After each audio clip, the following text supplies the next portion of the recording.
Something very strange is happening right now in the precious metals market, and most people have absolutely no idea it's even going on.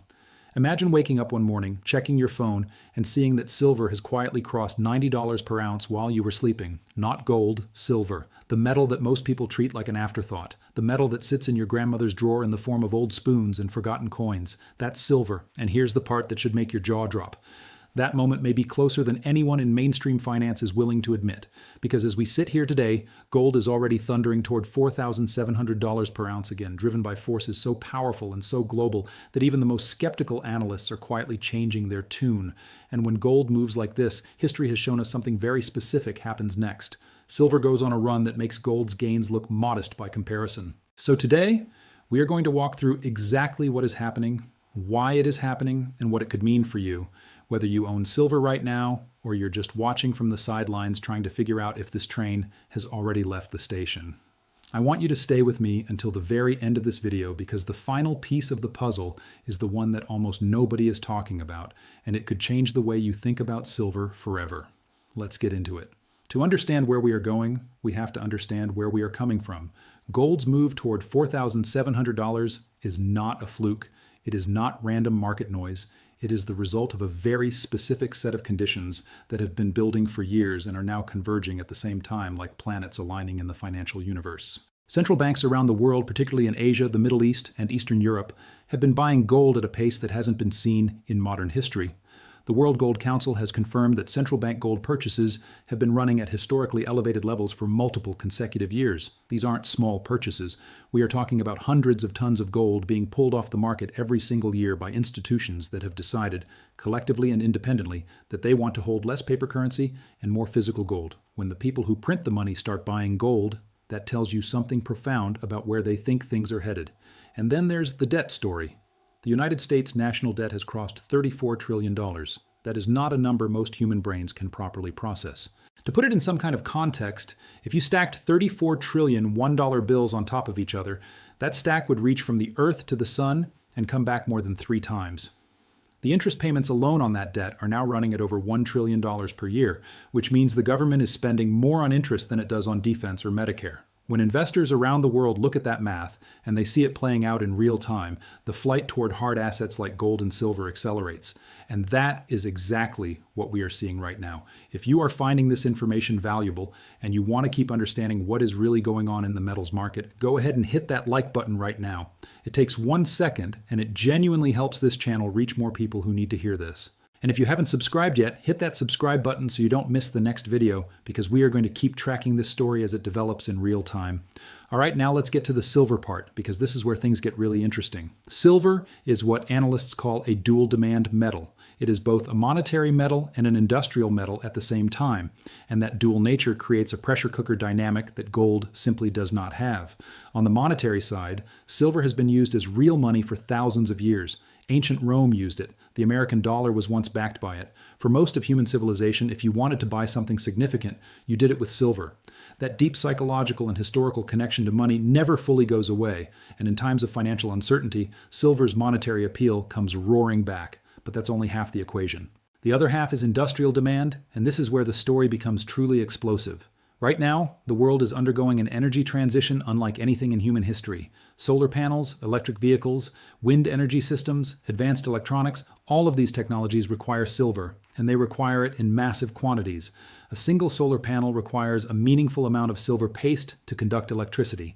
Multiply that by the hundreds of millions of solar panels being installed around the world every single year, and you start to see the scope of the problem. The Silver Institute, which tracks global supply and demand data, has reported that industrial demand for silver has been running at record or near record levels, while mine supply has remained essentially flat. You cannot grow a silver mine overnight. These projects take a decade or more from discovery to production. So we have a world that is simultaneously demanding more silver for green energy technology and traditional monetary demand, and the supply simply cannot keep up. This is the setup that silver bulls have been pointing to for years, and now it appears the market is finally beginning to price it in. The move from where silver has been trading, around the mid-$20 to low $30 range over the past few years, toward $90, would represent a percentage gain that would absolutely dwarf what gold achieves on its run toward $4,700. Let's think about that for a moment. If gold goes from around $2,500, where it was trading not long ago, up to 4,700, that is roughly an 88% gain. Extraordinary by any measure.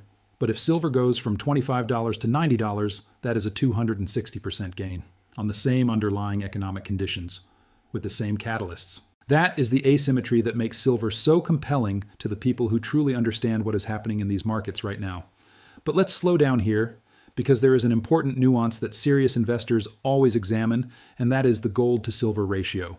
This ratio tells you how many ounces of silver it takes to buy 1 ounce of gold. Historically, over thousands of years of recorded market history, that ratio has averaged somewhere around 15 to 1, meaning it took 15 ounces of silver to buy 1 ounce of gold. In ancient times, that ratio was even lower, closer to 10 to 1, because silver was genuinely scarce and widely used in everyday commerce. Even in the modern era, during peak market stress moments, the ratio has collapsed from extreme highs back toward the historical mean with sudden and violent speed. In early 2011, silver went from about $18 to nearly $50 in just a few months, compressing the gold to silver ratio dramatically in a very short window of time. When the ratio compresses, it is almost always silver that does the moving, not gold slowing down. At the moment, gold pushes toward 4,700 if the ratio were to even partially normalize back toward a historically elevated but still reasonable level of around 50 to 1, which is generous by historical standards. The implied silver price would be over $90. And that is what makes the $90 test so significant. It is not some random number that an internet personality pulled out of thin air. It is a number derived from historical relationships between gold and silver that have played out over and over again across centuries of market behavior. The test of $90 for silver would signal that the ratio compression trade is fully underway, that institutional money has started moving into silver in size, and that the monetary repricing that precious metals enthusiasts have long anticipated is actually happening in real time. Now let's talk about the supply side one more time, because this cannot be overstated. Unlike gold, a large portion of the world's silver supply is not mined as a primary product.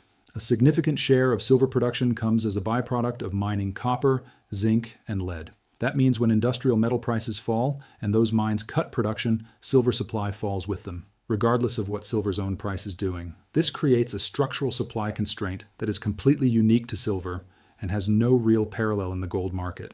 When demand surges, and it is surging right now, and supply cannot respond quickly, and it cannot, the only variable that can balance the equation is price. And price, in this scenario, has to go up. Not as a theory, not as speculation, but as basic supply and demand arithmetic. There is also the geopolitical dimension to this story, and it is impossible to ignore. We are living through a period of extraordinary global tension. Trade relationships that were taken for granted for decades are being restructured, currencies are being weaponized, countries that once relied on the US dollar for international trade are actively developing alternatives. In this environment, assets that cannot be printed, cannot be sanctioned, and cannot be devalued through a computer keystroke become extremely valuable. Gold has always been the primary beneficiary of this dynamic, but silver, as gold's more accessible and more volatile sibling, tends to capture a disproportionate share of the upside when the broader precious metals complex begins to move. Think about who actually buys silver in large quantities when the story becomes obvious. It is not just the sophisticated institutional investors who show up first. It is the ordinary American saver who has been watching inflation erode their purchasing power for years. It is the small investor who cannot afford to buy a full ounce of gold at $4,700, but can buy a few ounces of silver at reasonable prices and feel like they are doing something meaningful to protect themselves. That broad retail demand, millions of individual buyers all moving in the same direction, can create price pressure that professional traders simply do not anticipate, because the models they use are built on institutional behavior, not on the behavior of the everyday person who finally gets fed up with watching their savings shrink and decides to do something about it. And that brings us to the most important question of all, the one you have probably been thinking about this entire video. If all of this is true, if the fundamentals are as compelling as we are describing, if gold is really marching toward 4,700 and silver's $90 test is genuinely beginning, what does a person actually do with this information? That question deserves an honest answer. Owning physical silver, actual coins and bars in your hand, eliminates counterparty risk entirely. You are not dependent on any bank, any broker, or any financial institution. Your silver is yours. On the other hand, silver mining stocks offer leveraged exposure to silver prices, meaning if silver doubles, the right silver mining stock might triple or quadruple, though of course the risks are higher as well. Neither approach is right for everyone, and nothing in this video is financial advice. But understanding the landscape, understanding the forces that are driving this market, is the first step toward making any kind of intelligent decision for yourself. What we are watching unfold in the gold and silver markets right now is a story about the slow but unmistakable failure of financial confidence. It is a story about a world that has borrowed too much, printed too much, and promised too much, and is now beginning to reckon with the consequences.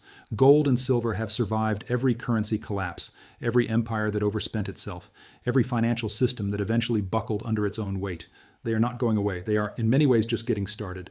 Before this video ends, I want to hear from you directly. Drop a comment below and tell me, do you already hold silver, or are you still watching from the sidelines? Do you think $90 silver is realistic in the next cycle, or is this too aggressive? This conversation matters, and your perspective adds something to this community that no analyst can provide. And if you found this video valuable, please share it with someone in your life who is trying to understand what is happening in the financial world right now. Most people are not hearing this story through mainstream channels, and a simple share from you could genuinely change someone's financial perspective. Thank you for watching. Stay sharp, stay informed, and we will see you in the next one.